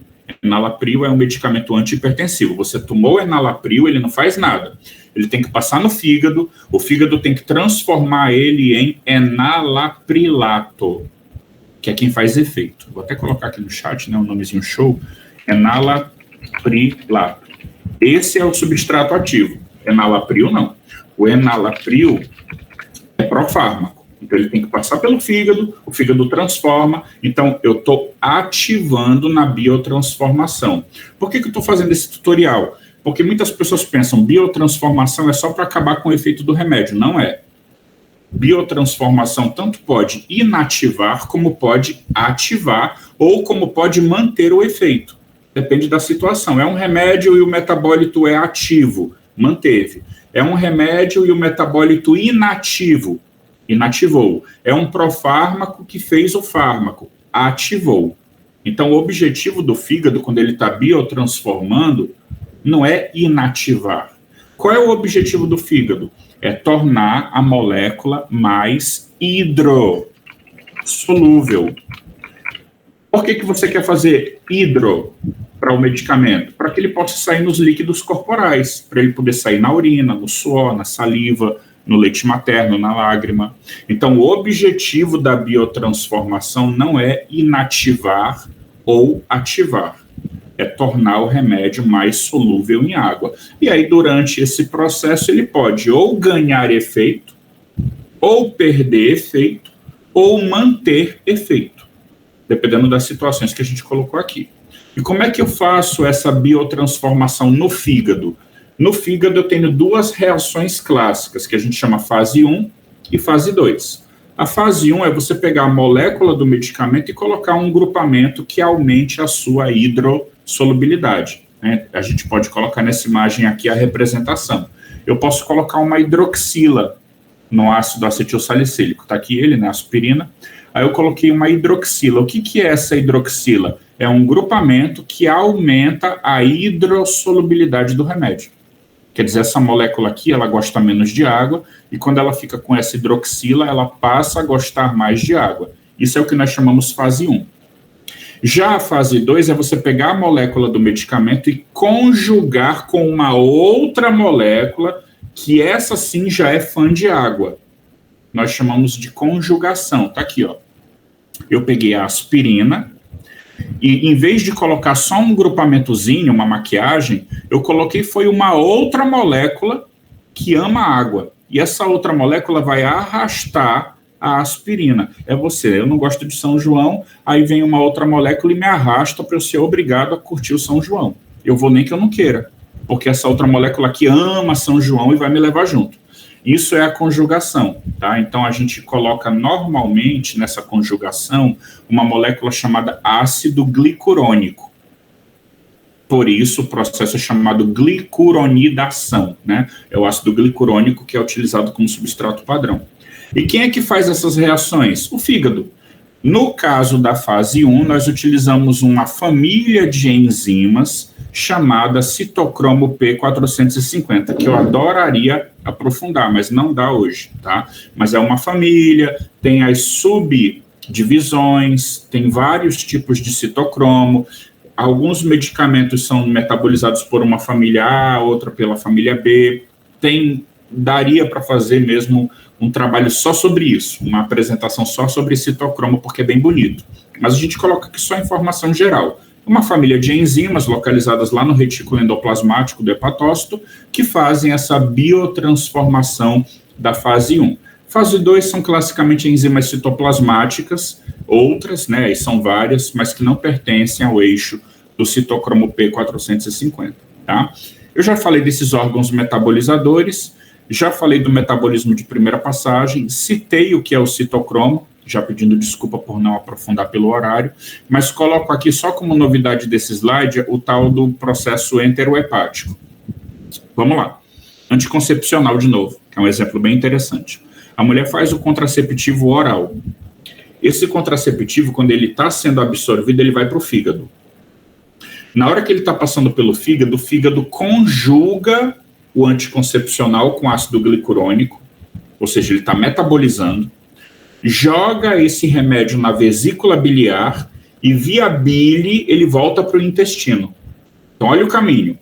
O comprimido foi absorvido, vai para o fígado metaboliza e joga de volta para o intestino via vesícula biliar. Na hora que esse medicamento volta para o intestino, as bactérias intestinais reativam o remédio. Ele tinha sido inativado. Aí as bactérias, a sua microbiota, reativam o fármaco e ele volta para o corpo. Ele absorve de novo. Olha como ele circulou enterohepático. Ele foi para o fígado metabolizou, jogou de volta para o intestino, aí as bactérias metabolizaram e ele voltou para o corpo. E é para ser dessa maneira. Ele tem que fazer isso. Aí o que acontece em algumas situações? A mulher está tomando contraceptivo e tem uma infecção. Aí toma um antibiótico. Na hora que ela toma antibiótico, o que acontece com essa microbiota? Morre. Aí vamos fazer o circuito?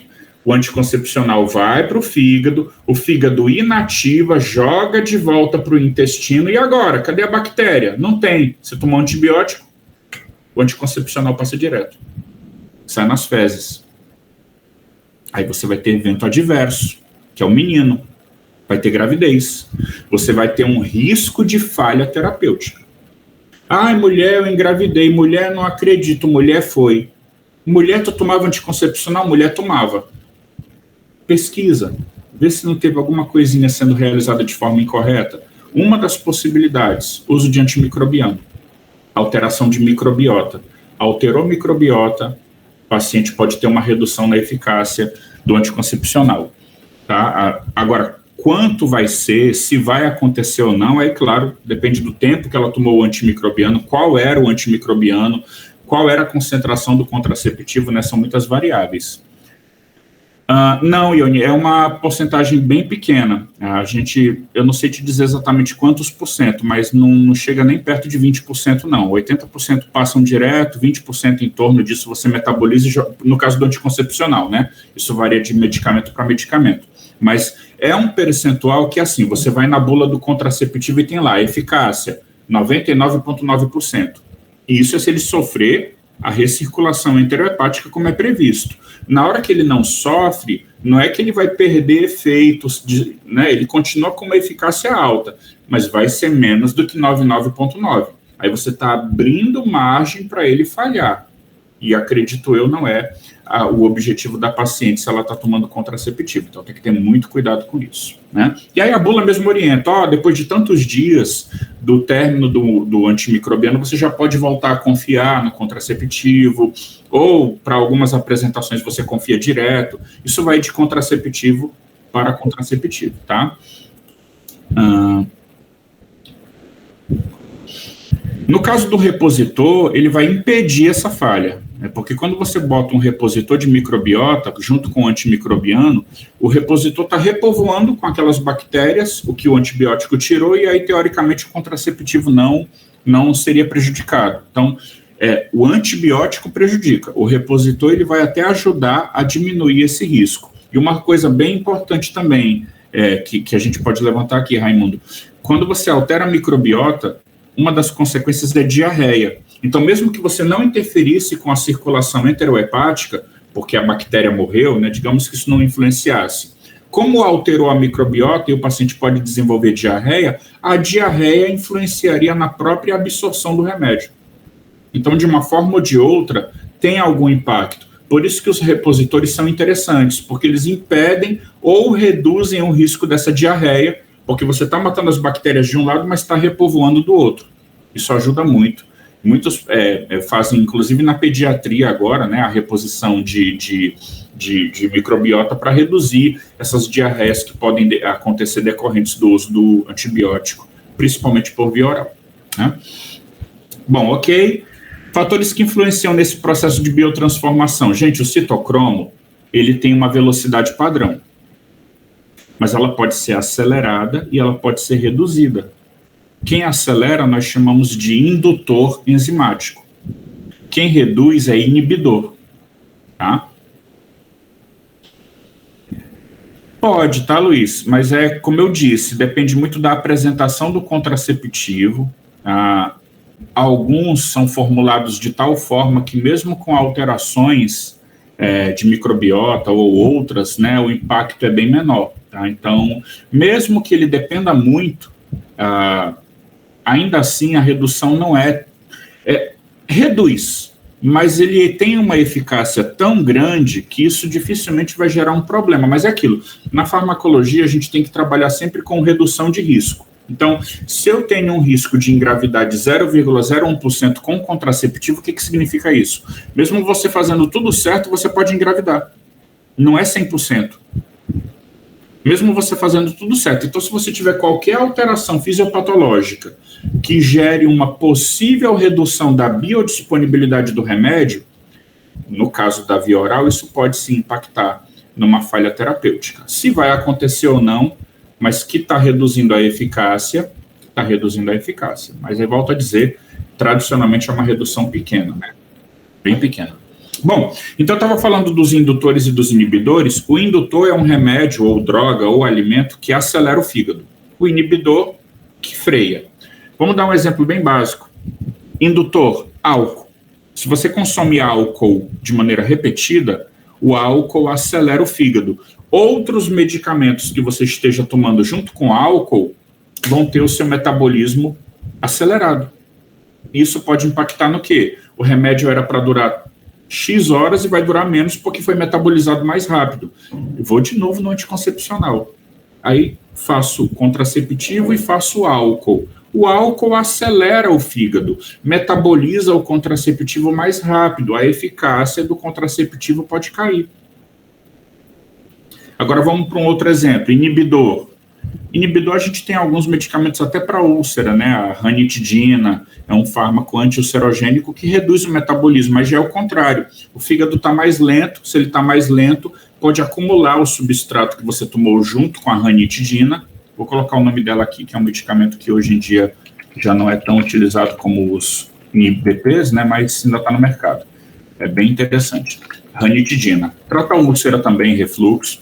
Então, esse medicamento, ele freia o fígado. E aí, se você estiver tomando outros medicamentos associados à ranitidina, o fígado trava, isso pode gerar toxicidade. Tá? Então, tem que se ter um acompanhamento dessas interações. Outra coisa bem legal, que eu vou basicamente citar pelo tempo, né? Nós não somos iguais, então, naturalmente, tem pessoas que metabolizam mais rápido, pessoas que metabolizam mais lentamente. Nós chamamos de polimorfismo genético, aí é estudo de populações. Os asiáticos são metabolizadores lentos, os ocidentais rápidos. Mas dentro de uma sala de aula, eu tenho pessoas que são mais rápidas no metabolismo e outras mais lentas. Isso vai impactar no efeito do remédio. Para alguns, o efeito nem aparece direito, porque metaboliza muito rápido. Para outros, o efeito é tóxico, porque metaboliza muito lento. Isso pode acontecer, né?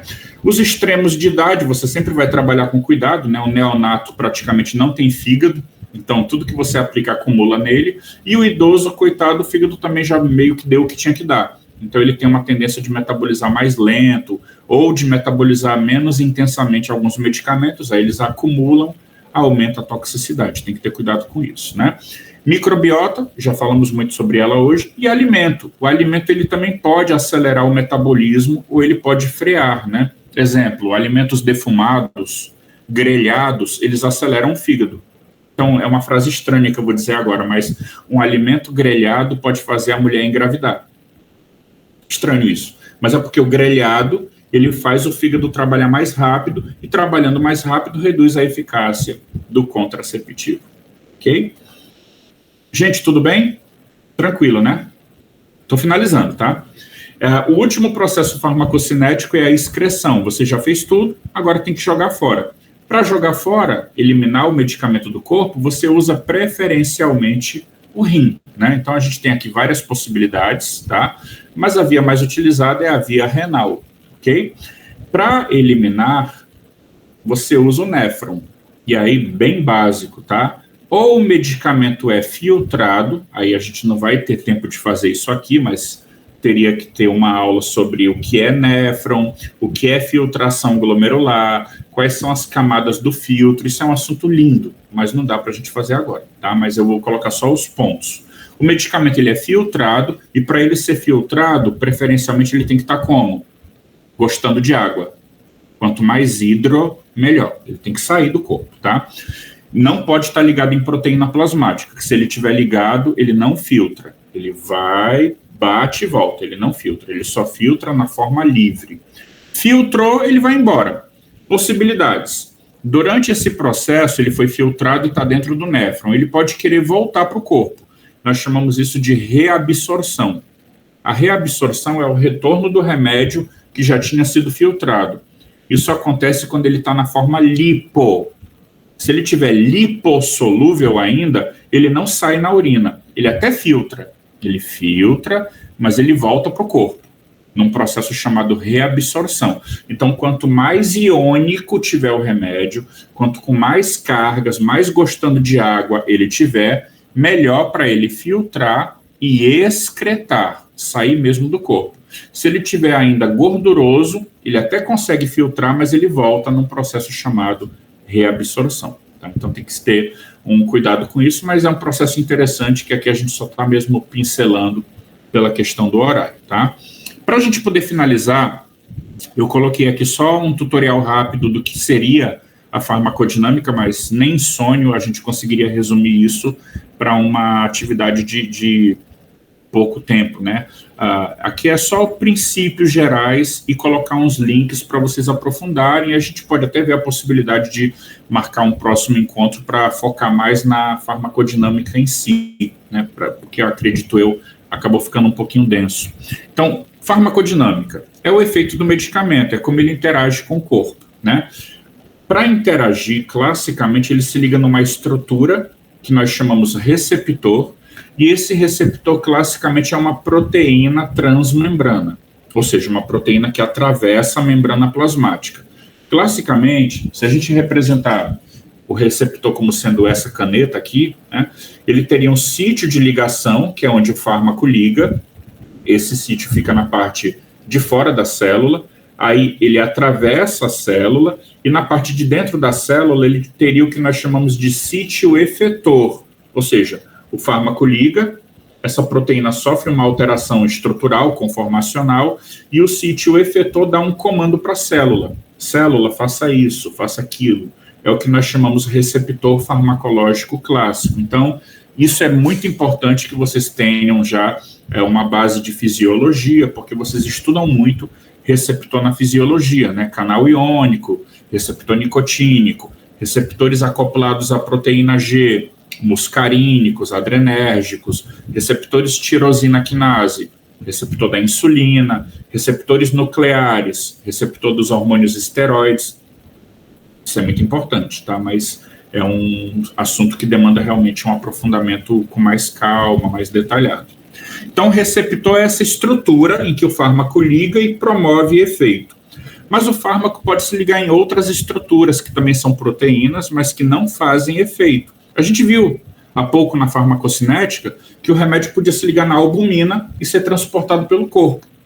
A albumina é um receptor? Não, porque não tem efeito lá. Então eu vou chamar essas estruturas de aceptores, que é uma estrutura que só se liga no remédio, no fármaco, para levar ele para algum canto, mas não tem efeito lá. Então receptor é quando liga e tem um efeito fisiofarmacológico. Aceptor é quando liga e não faz efeito, fica só ligado, ocupando um tempinho lá aquela estrutura, tá? E aí, conceitos gerais. Quando um remédio se liga no receptor, vocês vão usar muito a analogia da chave, que é o fármaco, e a fechadura, que é o receptor. Quando um fármaco liga no receptor, essa ligação ela é feita através de um processo chamado afinidade. Então, a afinidade é a capacidade do fármaco se ligar no receptor. Eu tenho remédios que têm afinidade maior, tenho remédios que têm afinidade menor, mas é a capacidade de se ligar. Depois que se ligou, se eu conseguir alterar esse receptor para ele trabalhar, eu vou chamar esse processo de eficácia. Então, a eficácia é após você se ligar no receptor, você promover uma alteração conformacional do receptor.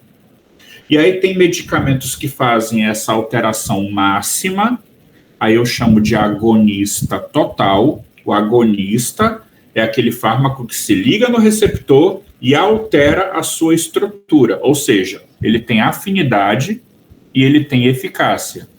Só que essa eficácia, se ela for total, aí eu chamo agonista total, que por conceito é 1. O máximo que você pode fazer de efeito no receptor é 1.0. Então, se um remédio se ligar num receptor e ele se mexer no máximo que ele pode, eu chamo isso de eficácia 1.0 e o fármaco é um agonista total. Agora, se eu tenho um fármaco que liga no receptor, o receptor também se mexe, mas ele mexe menos do que esse 1, ele mexe parcial, aí eu chamo o agonista de parcial. Por exemplo, a adrenalina. Quando a adrenalina se liga no receptor beta, ela faz efeito 1, a adrenalina. Ela é agonista total. Agora, quando um salbutamol, que foi citado aqui há pouco, se liga no mesmo receptor, ele faz um efeito de 0,7. Então, é um efeito parcial. não é o máximo. Então, o agonista total é aquele que promove eficácia máxima no receptor, que é 1.0, e o agonista parcial ele faz uma eficácia menor, 0,7, 0,6. Funciona, mas é mais fraco. E eu ainda tenho uma terceira possibilidade. Eu posso ter um remédio que se liga e não faz nada, só ocupa o espaço do receptor. Se ele não faz nada, a eficácia é 0. Como é que eu vou chamar esse remédio? Antagonista. Ele só ocupa espaço. E para que serve um remédio desse? Para impedir que os agonistas façam efeito. Para impedir que os agonistas façam efeito. Então, quando você tomar um propranolol, o que é o propranolol? É um antagonista. Ele vai só ocupar o receptor beta, impedindo que a adrenalina faça o efeito de aumentar a pressão. Então, como a adrenalina não consegue se ligar, porque o propranolol está lá no receptor, a pressão arterial cai. É o que o antagonista faz. Quer dizer, a eficácia no receptor é 0, mas ele funciona, porque você impede o efeito do agonista naquela doença. Tá? Já o modulador alostérico, ele não se liga nesse mesmo sítio onde o agonista e o antagonista se ligam. O modulador, a gente pode considerar uma espécie de lubrificante que você coloca no receptor para que o agonista funcione melhor. Vou dar um exemplo, tentando aqui, porque a gente está sem um quadro, né, para desenhar, mas você imagina que o receptor está aqui e o agonista é uma substância chamada GABA. O GABA faz isso, ele liga no receptor e o receptor mexe. O modulador alostérico seria um diazepam. O diazepam, ele se liga nesse receptor, mas não faz efeito, sozinho. Mas na presença do diazepam, o GABA, que é o transmissor de verdade, ele faz um efeito mais intenso do que ele faria sozinho. Então, quando você toma diazepam, lorazepam, clonazepam, o que eles fazem? Eles só lubrificam o receptor para facilitar o efeito do transmissor endógeno, que seria o GABA. O GABA é quem vai fazer efeito, mas na presença do diazepam, o efeito é aumentado. Existe sim, Ione. O agonista inverso, a gente normalmente não fala mais em aula, porque nós não temos medicamentos. Na realidade, tem um, que é o canabidiol, né? O canabidiol, ele é um agonista inverso, entre outros mecanismos, né? Porque ele também aumenta a anandamida, que é o nosso canabinoide endógeno, mas é uma droga que está ali naquele limbo de começar a ser usada, não começar a ser usada. Então, como é um conceito mais de experimento, a maioria dos medicamentos não é. Basicamente, que eu lembro assim de cabeça, só tem o canabidiol e drogas experimentais, né? Não temos medicamentos que façam esse efeito agonista inverso, mas sim, normalmente o receptor, quando ele é ativado, né, ele está numa conformação, por exemplo, fechada, e eu abro, a gente está fazendo um agonismo. O agonismo inverso seria o contrário, é você pegar um receptor que está funcionando e quando a molécula liga, ela inativa o receptor. E aí o canabidiol seria um exemplo de um medicamento que trabalha esse tipo de agonismo. Mas é bem complexo porque ele faz outros mecanismos em paralelo, que é um tema legal também que a gente poderia discutir, né, depois, um momento sobre canabidiol, a diferença dele para THC, coisas do tipo, que é um debate que a gente escuta e às vezes as pessoas confundem um pouco o que é maconha, o que é THC, o que é canabidiol, que são coisas diferentes. Bom, aqui só para fechar mesmo, tá, o nosso momento, é só exemplos visuais dos 4 principais receptores farmacológicos. Então, quando a gente fala de receptor, a gente tem 4 exemplos maiores, que nós chamamos de tipo 1, tipo 2, tipo 3 e tipo 4. O receptor tipo 1 é aquele receptor que é um canal iônico. E aí, quando o fármaco liga, o canal está fechado, o fármaco que eu representei aqui na imagem como acetilcolina, né, que não é um fármaco, mas vocês entendam como sendo um medicamento aí, tá? Quando o medicamento liga, esse canal que estava fechado abre. E o efeito que você vai enxergar no paciente é a passagem de íons por esse canal que antes estava fechado. E agora ele abriu. Então, tem vários medicamentos que vão trabalhar a modulação de canais iônicos, tá? Um outro exemplo de receptor, que é o tipo 2, é aquele que é acoplado à proteína G. Nesse caso, o fármaco se liga numa estrutura de receptor que ativa uma proteína chamada proteína G, e essa proteína G altera uma outra estrutura chamada efetor. Aí não tem como, né, gente, eu fazer sinalização de receptor com vocês hoje, tá? Eu coloquei imagem só para ilustrar, mas não teria nem como debater isso, mas caso vocês tenham interesse, a gente pode ver com a liga um momento para aprofundar só sinalização, tá? Mas são mecanismos que vocês vão ver na fisiologia e muito na farmacologia também. Por exemplo, o receptor tipo 2, você vai formar o tal do segundo mensageiro. Então, você vai formar AMP cíclico, você vai formar IP3, você vai formar diacilglicerol, que é o DAG, e esses segundos mensageiros é que vão fazer o efeito no tecido. Ah, a adrenalina se ligou no beta-1 cardíaco. Como é que a adrenalina dá o comando para o coração? Aumentando o AMP cíclico. E esse AMP cíclico é que dá um comando para o coração bater mais forte e mais rápido. Então, é importante, mas precisaríamos de um outro momento para fazer, tá? O receptor tipo 3, como por exemplo o receptor da insulina, é um receptor que ele próprio é uma enzima. Então, quando o fármaco se liga no receptor, o receptor tem uma aproximação das suas subunidades, e quando essas subunidades se aproximam, elas se tornam um sítio enzimático que vai fosforilar proteínas-alvo. Aí essas proteínas aqui fosforiladas é que vão fazer o efeito. É classicamente o exemplo da insulina e de fatores de crescimento insulina símiles, né, que vão fosforilar proteínas-alvo, e essas proteínas dentro da célula é que vão promover o efeito farmacológico do medicamento, tá? E o receptor tipo 4 é o chamado receptor nuclear ou intracelular, né? Nesse caso, por exemplo, você pode colocar como exemplo os hormônios esteroides, testosterona, estrogênio, o cortisol, né? São hormônios que fazem mecanismo tipo 4. Nesse caso, o fármaco entra na célula, se liga num receptor que está dentro da célula e o complexo formado vai para o DNA e altera a síntese proteica. É o que dá para fazer numa sexta-feira, né? É uma frase de efeito bem geral, para a gente pelo menos ter a curiosidade de ler sobre o assunto. Essa classificação ela é feita por ordem decrescente de velocidade de sinal. O receptor tipo 1 é o mais rápido de todos para sinalizar, e esse receptor tipo 4, que a droga tem que entrar na célula, alterar a síntese proteica, ele é o que faz efeito de maneira mais lenta, é o mais demorado para você promover o efeito farmacológico do medicamento. Mas é um tema bem interessante que vale a pena um aprofundamento para os que tiverem interesse na temática. Sempre indico o livro mais completo aqui, é o Goodman-Gilman, ele é bem detalhista, né?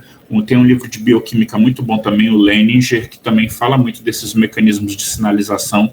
São literaturas interessantes para quem quiser aprofundar os mecanismos dos 4 principais receptores farmacológicos.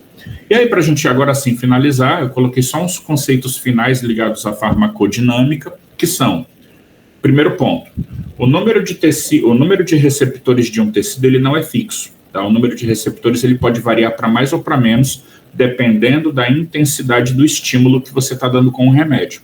Então, dito isso, que o número de receptores oscila, a upregulation é quando o número de receptores aumenta, por algum motivo. Exemplo, você está tomando propranolol, ele bloqueia o receptor beta. Aí o tecido entende que não tem mais receptor, porque ele não está vendo, o receptor beta não está funcionando. Aí, para que o tecido volte a trabalhar aquela sinalização, ele produz mais receptores. É o que nós chamamos de up. Então, você aumenta o número de receptores do tecido porque você usou um bloqueador. E como esse tecido agora vai ter mais receptores do que o normal, ele se torna hiperreativo. Isso pode acontecer em tratamento crônico, tá? Medicamentos que você usa de forma aguda não fazem isso. Para um remédio alterar o número de receptores, ele tem que ser administrado de forma crônica, ok? Outra possibilidade, eu não estou fazendo bloqueio, eu estou fazendo uma droga que ativa o receptor. Aí o tecido pode se sentir sobrecarregado, ele está sendo ativado demais. Como é que ele faz para se proteger? Diminui o número de receptores, que é o que nós chamamos de down regulation. Eu vou reduzir os receptores na superfície e, tendo menos receptor, eu vou ter tolerância, ou seja, o medicamento, com o tempo, ele vai começar a perder efeito. É o que a gente vê com o opioide. Você faz uma morfina, uma dolantina, uma oxicodona, Com o crônico, esses medicamentos eles ativam um receptor chamado Mi, né, é um Wzinho, e esse receptor ele vai decaindo. Isso faz com que com o tempo a morfina vá perdendo efeito, a oxicodona vá perdendo efeito. Isso pode gerar uma tolerância no paciente. Se essa tolerância for muito rápida, isso vai demandar, por exemplo, a tolerância tradicional, meses, mas se ela acontecer em semanas, aí nós usamos esse termo taquifilaxia, que seria uma tolerância extremamente rápida. Queridos, para esse nosso momento era isso, tá? Eu tentei condensar o máximo que eu consegui, mas são temáticas bem profundas, né, com muito conteúdo, mas espero que tenhamos sobrevivido a esse momento para curtir o nosso São João.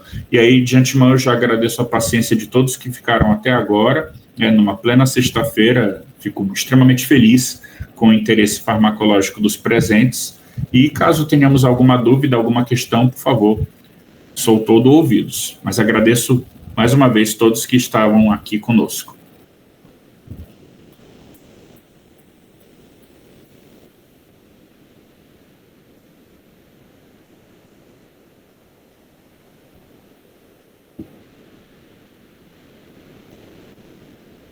Já estão soltando os fogos.